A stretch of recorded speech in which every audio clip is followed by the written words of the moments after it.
We have started to talk about an aspect of Hashem's involvement with the world that I imagine for some people is obvious.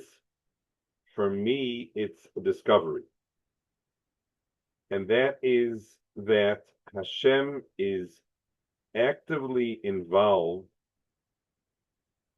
in our attitudes. Now, we are more familiar with changing our midos. The Rambam says that with midos, so if a person's midah is in a certain direction, he should clamp it down into the opposite direction in the hopes that he'll find appropriate balance.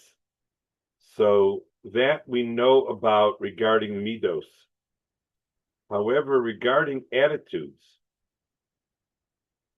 there is less discussion about how to change attitudes. With that said, here's a couple of things that might complicate the story a little bit. First off, we have things that we can do that we can focus on in a sort of a CBT kind of way to change certain attitudes. So, for example, if a person wants to come to love Hashem, so the Chovos HaLevavos tells us that we should think about all of the incredible, vast brilliance that he displays in the Bria. We can think about all the ways in which he is looking after us. There are things that we can think about that can bring us to the attitude of loving Hashem. The same can be said about loving every Jew.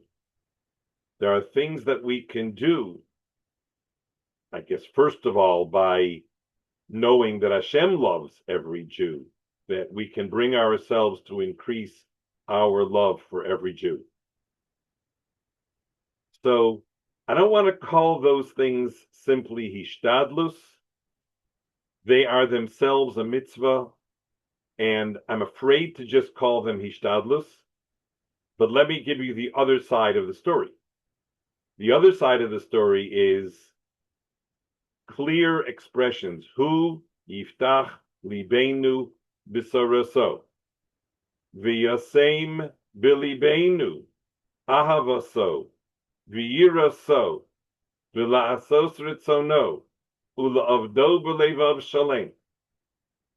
May He open our hearts in His service and implant within our hearts love of Him, fear of Him, awe of Him, the desire to do His service. That's a request that we make of Hashem, and it's one of scores of such requests. Leiv tahor biroli Elokim. Hashem, give me a pure heart, leiv chadash. Give me a clean heart, a new heart, a pure heart. V'taher libeinu la'ovdecha be'emes. We ask Hashem for our attitudes. And so it's a little hard to know the line between the activities that we're supposed to do to bring about our correct attitudes and the request that we make of Hashem that He align our attitudes.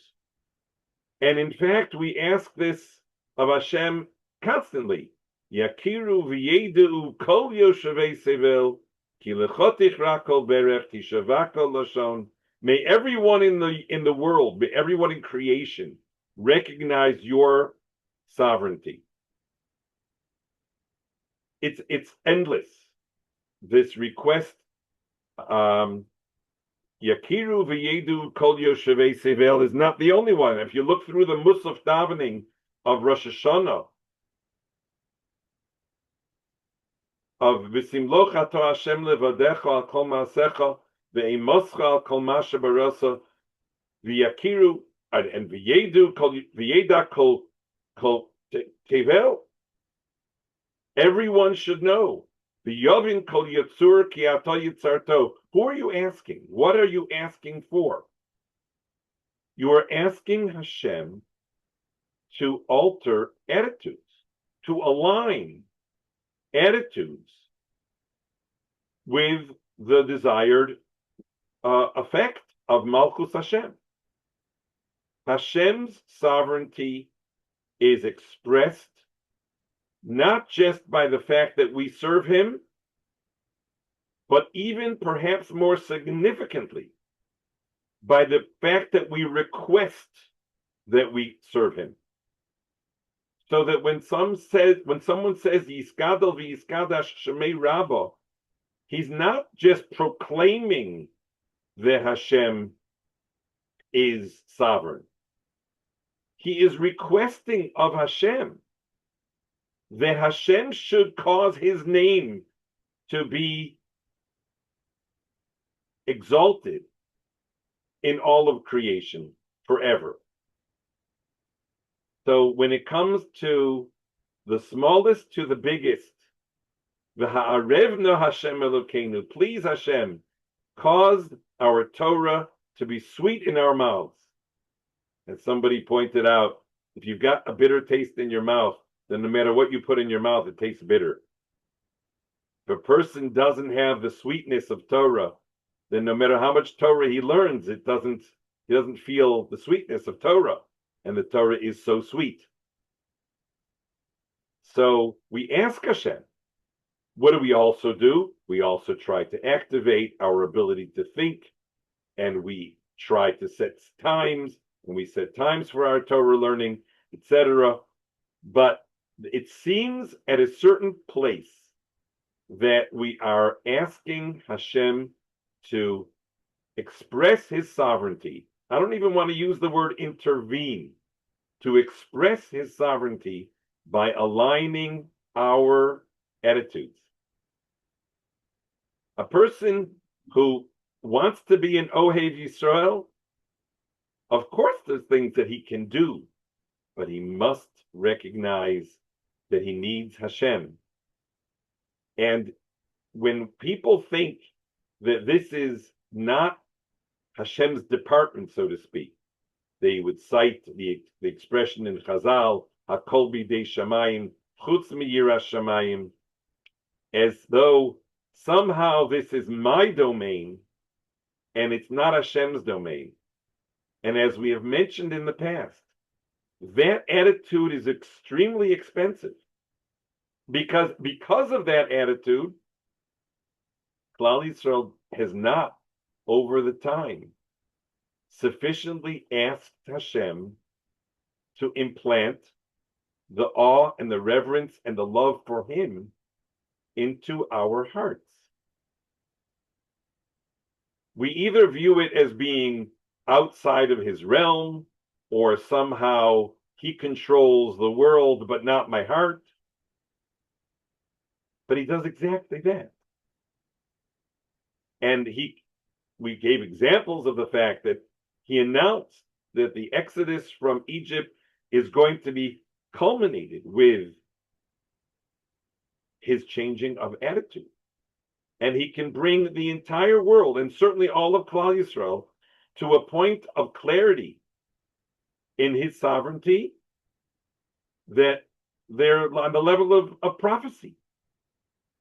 And if you would ask then, if the maidservant at the sea saw things that Yechezkel ben Buzi didn't even see in his brilliant prophecy, why didn't they all end up prophets? Why are there still maidservants? And the answer is because that was the gift of the hour. The gift of the hour was Hashem granting a level of clarity, because that was the ability to sing Shira came from the fact that we were granted that clarity. And so we responded by praising Hashem. Doesn't mean that we earned it. It doesn't mean that we needed to earn it. It means that Hashem granted it. And he wanted us to know that he is engaged in granting our attitudes forever. Person said to me, what could I possibly do when so-and-so does something that annoys me? What could I possibly do? It's just, it annoys me. What can I do about it? So his strategies are to try to accept what the other person has done, to not be so grumpy, he does a bunch of shoulds as to how he should handle the disturbing situation. And I was sitting there saying, but Hashem could cause this to not bother you at all. Hashem could help you to be in a joyous mood, to be in a positive, connected, transcendent mood where you would see what happens as his manipulation, his doing, where Hashem is giving you an opportunity to transcend, and then it's a different story. The pasuk itself, it says, "Lo sikom v'lo sitor es b'nei amecha." Don't take revenge. Don't bear a grudge. V'ohavta l'reacha kamocha. I think you have to put the word rather into that sentence. I don't think the sentence works well without the word rather. So it would be, do not bear a grudge. Do not take revenge against your fellow Jew. Rather, love your fellow as yourself. Ani Hashem. And I heard the Rosh Hashiva, Rav Henoch Zatzal, say on a number of occasions that the pasuk is telling you that this is not a simple shift to go from wanting to take revenge or bear a grudge to loving. Not a simple shift, but there's good news. Ani Hashem. And that good news is what facilitates this transition. It's like somebody who is annoyed with somebody else who did whatever, and only to find out that he won the lottery. Millions of dollars, and he's the sole winner of the who knows what state lottery. And he feels like dancing. Well, as much as we're supposed to connect with Hashem and know that Hashem's love and Hashem's engagement is great news, but there's some steps that you can take until then. And that is, you can ask Hashem to give you the attitude, to orient you as to how you be if you knew that Hashem is doing everything for your good. Not that you're necessarily feeling that yet, but you would ask Hashem, let me feel what it would feel like. Let me have the attitude, the approach, the orientation of what it would feel like to know that you are controlling everything and everything is for my best. So it's on that level of the request that I question where the hishtadlus, so to speak, is, where the human effort is. And while the cognitive strategies make sense to me, and I'm on board, I'll sign on to the cognitive strategies, think good, and then you'll start feeling better, and all wonderful. But I'm not sure that it doesn't avoid the real key. The real key is that Hashem can cause all of the Egyptians to adore and love the Jews after they started out Vayakutsu mipnei bnei Yisrael. They started out world-class anti-Semites, and then they, on top of that, the Jews were instrumental in destroying every part of Egyptian life. And Hashem tells Moshe in advance, watch what's going to happen. They're all going to love you. because I'm involved. They're all going to love you, and you're going to come to Har Sinai literally days, weeks away from having been an oppressed people in Egypt, and you're all going to rise to the level of prophecy. I guarantee that because I can do that. And so, as I said at the beginning, for some people, this is obvious. Of course, Hashem controls attitudes and orientations.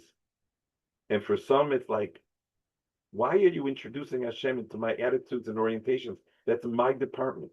That's an internal story. It's not where he is involved at all. And so it bears reminder. And we can go back and say it over and again. That is where the takeaway from the Exodus is that Hashem is available. He is in full control of our attitudes, and the Yiras Shamayim is involved in asking him, in requesting that he adjust and align our attitudes.